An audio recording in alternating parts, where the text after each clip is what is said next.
Tehachapi, California, and we've come here to both stay at Mountain View RV Park, which is right next to the Mountain Valley Airport, and we're on our way out to visit a couple of wineries today.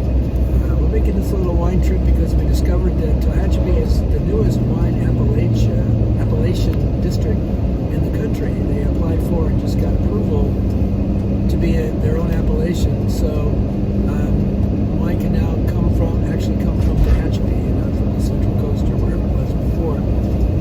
We're going to Tehachapi Winery, and then we're going to Triassic Vineyards. And there is soil out here that they've traced back to the Triassic period, which is tens of millions of years ago, before the dinosaurs, I believe. And so they call it Triassic Vineyards. It's supposed to be great soil for growing grapes, we'll see.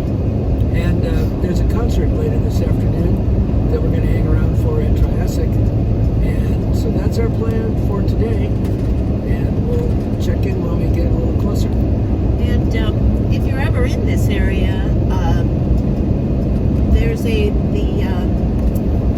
airport that we're staying right by is actually a glider airport. They give lessons, they give rides, and we've watched plenty of gliders being towed and let go and landing, and it's really kind of a fun place.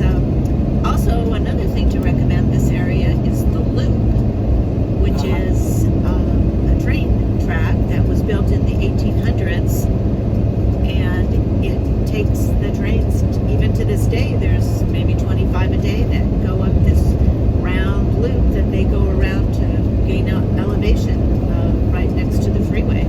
So that's a really fun thing to see. Unfortunately, the road was a little hairy, probably not great for big RVs. So we didn't film doing that, but it's a very cool thing to see. Yeah, we do have some film of it actually when we arrived at the overlook for the Loop. There had been an accident and they put us off the 58. However, I would recommend if you want to visit the Loop going all the way to Keene, which is between Bakersfield and Tehachapi, about maybe 10 miles west of Tehachapi, and then taking the road back to the overlook. It's only a couple miles of Harry Road instead of about 6 to 8 miles of Harry Road coming directly from Tehachapi.